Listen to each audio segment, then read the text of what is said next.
Welcome to the underground subway of New York. I hope you enjoy this Impossible Burger vlog. Lots of love, Renee. Okay, so I've just arrived in Manhattan and I am walking on a mission to find the Impossible Burger because it actually was almost impossible to find. They've only just started stocking it at grocery stores here. So thankfully Eric and his amazing boyfriend called some places and I'm about to head in and pick it up. I am in Fairway, a grocery store in New York, and I'm on the hunt for the Impossible Burger. We called before we came. They had them in stock and they said they have heaps, so fingers crossed they do. If not, I'm going to be very sad. Also, people look at me like, who are you? Why are you filming? Hey, it's advertised. So good. Also, make sure there's some left. I found it. So cool. Yes. So if you haven't yet heard of the Impossible Burger, it's pretty much like the new version of the Beyond Meat Burger. It's actually been a product that's been developed for the last 7 years. So it's obviously just launched here in America and they only made it available at like Hungry Jack's or in actual proper restaurants and things. But now they've just launched it in grocery stores around America, but still it's like only available in 7 or something stores. So it was quite difficult for us to get our hands on it, but I did get some and I'm about to go back to Andy's apartment now and cook it with her and her recently vegan boyfriend Eric. So we're going to show you it and maybe talk a little bit more about like the product itself because I just finished listening to a podcast. Why am I so puffed? New York, hey? I just listened, oh, a little kid just growled at me. I just finished listening to the podcast on the CEO, so the guy behind the product, and it was super interesting to hear his perspective and why he developed it. Yay!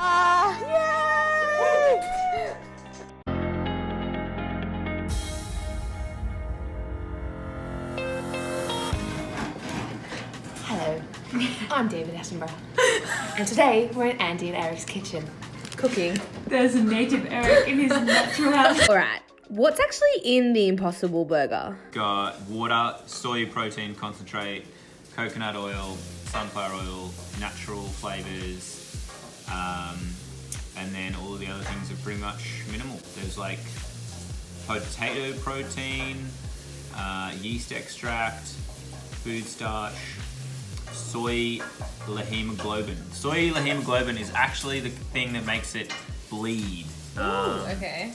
So it's like a part of the soy. It's like what, a part of the soy protein? Interestingly, soy reneebuckingham is the little nodule that is on the soybean, and they harvest it off the soybean crops in the US. They actually found a sustainable way to get those little nodules, and that's the thing in protein that makes it red coloured and bleed. Interesting. So unlike because I think the Beyond uses like beetroot juice or something.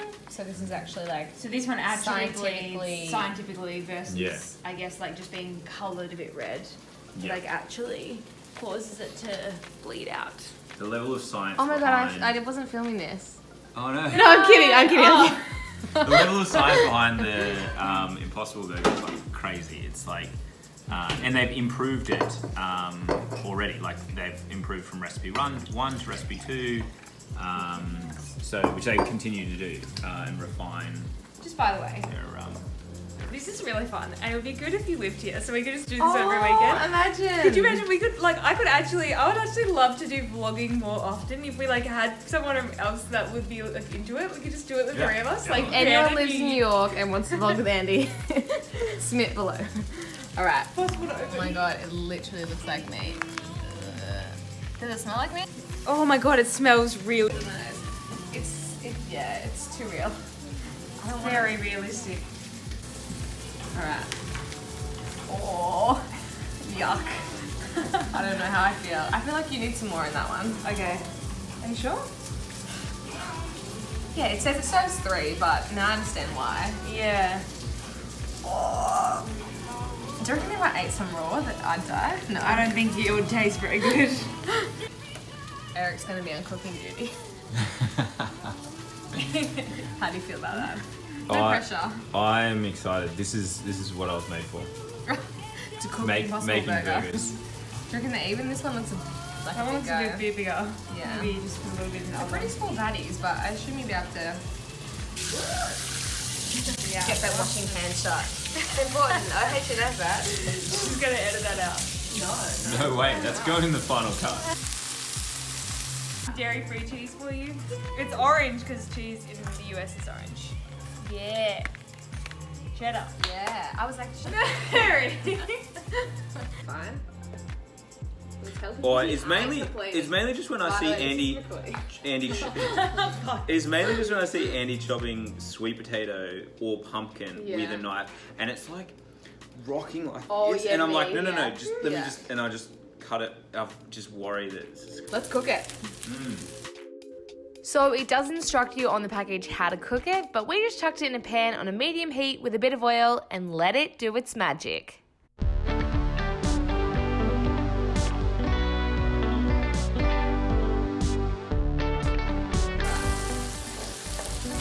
nice. Right, who votes for ketchup?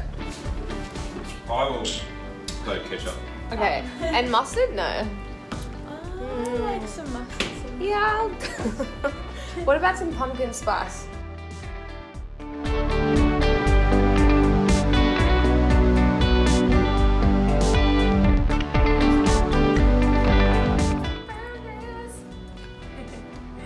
Does smell. It actually smells amazing.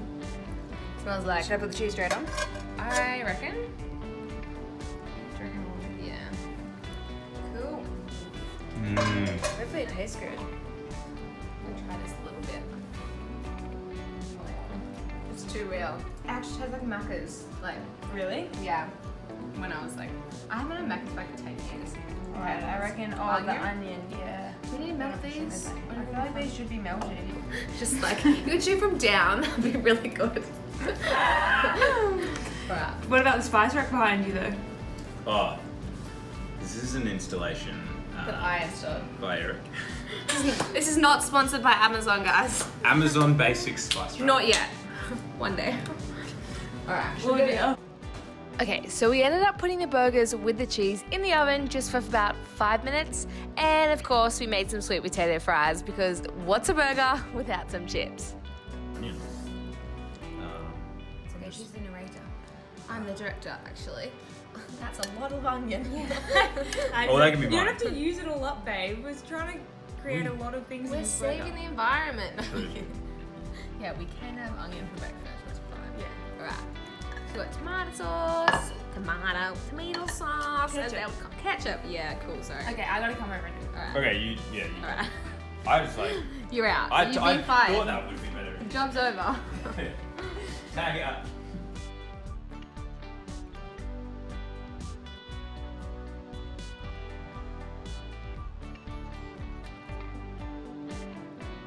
These are gonna be so filling and delicious. Yes. Oh yeah. Look at that. This. This is service. BTS. BTS eating the bits as they fall off. If you could smell this burger, you would be drooling over your screen. Oh my gosh, it looks so good. Tastes like super real. It's so delicious. like oh my god. even better than the Beyond Meat. I didn't like the Beyond Meat that much. But This is so I'm just gonna go show you what it looks realistic. like. Yeah, it's been like It's so meaty. It's so realistic. Can I show you what it looks like? well, there it is. Well, there it is. For you. It's just like Oh my god. bleeding in my plate. Just like literal like blood coming out of it, basically. So Which I haven't eaten meat for including veggie, I haven't had meat for like 8 years. So that would be like the last time I had anything like this. I haven't had meat for 5 years. What about you? I think Let's it's probably introduce been Eric. It's been what? almost 9 or 10 months. Yeah. Look, Eric did his homework, so I'm gonna let him tell you more about the Impossible Burger. Basically, the scientist that has started Impossible Foods did it essentially as a goal to,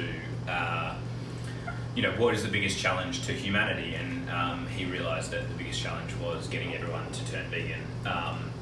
He realised that the current substitutes in the market just don't cut it, because people are generally self-serving and they want to have something that's tasty and delicious. Yeah. So he set out to kind of work out how to make something that people would actually buy. He realized in the process that using animals as a food production technology is like using a horse and cart when aeroplanes are available. When you think about it, like, he took a really scientific approach. He's like, using an animal to create food for a human is just such a slow and inefficient process. Yeah. So it's got to be more efficient, like from an energy perspective, to like scientifically create something that's tasty, delicious, and nutritious. It makes so much sense because, like, if you look at even like with communication through like phones and stuff, like obviously back in the day they used smoke signals because that's all that was like available, but today it's like there's new technology that's available that is more efficient for, obviously in this case, like the environment, your health, like all those things. Yeah. But do it. Got investment now from Bill Gates, like Zuckerberg, and like a bunch of other Leonardo DiCaprio. Yeah, Jay-Z as well. So Really? obviously people like that are investing in it. It's like obviously the future. Yeah, really prominent. People have realised, okay, not only is this a great product that's great for the environment, but it's also, because they can continually refine it and make it more efficient to produce food for humans that is tasty and nutritious, that'll eventually just stamp out every other food production technology that exists. Like, that's the main thing with mock meats, is that they're not super healthy all the time to eat very often, and they're sometimes cost prohibitive because they're just so expensive. But this one's not too bad. You really get going for it in front of the camera. It's so good. It honestly reminds me so much of Macca's. Like, it's weird. Like, it's chewy, but obviously you don't have like the chewiness of like a dead ant. Like, when I don't remember like eating meat, but like you'd bite and you feel like you bit into like a bit of bone or something. Let's rate it out of 10 on texture, flavor, what else? Yeah, realness. Just overall realness. Okay, and you go. Taste? Taste, 10 out of 10 for me. It tastes so good. Eric, taste? I'm gonna give it a 9.5 because I find it really hard to give things 10 out of 10. There's always room for improvement, right? Exactly, and they can keep improving it. Okay. I think I'll give it, I was like shocked. I thought I was going to hate it because I don't like mock meats, especially like beef. I'm going to give it a 9. Yeah, texture. Texture? Yeah. I'll give it a 9 out of 10. I would say texture. I reckon texture for eating, 9 out of 10. Texture for cooking, I reckon I'm gonna give it an 8.5. I reckon for cooking they'll improve it. Because it like was a bit sticky to the pan, that situation, I'm gonna give it like an 8.5. But to be honest, I wouldn't want to like make it any more chewy because then it would be too real. Okay, and what was the last one? The realness. Oh yeah. 9 out of 10. Like, I could not tell. Like, obviously I haven't eaten meat in a while, but it's really meaty. Like, I would really think that I was eating meat if I didn't know. I reckon if you were to do a blindfold test where you had like a real burger and a non-real, which I would not do, obviously, for obvious reasons, because you'd have to eat a real burger, you would absolutely not be able to tell the difference. In fact, you'd probably prefer the Impossible. So I'm going to give it a 10 out of 10. So what do you give it? 10? 10 out of 10 for real. Alright, I'm gonna go 10 out of 10 as well. I thought it was so good and they need to bring it to Australia or else I'm gonna have to move to New York. I mean, I'll move anyway. Yay! If anyone wants to marry me and you... No, I'm kidding. I'm not really happy. Alright, thanks guys for watching. Bye. See you.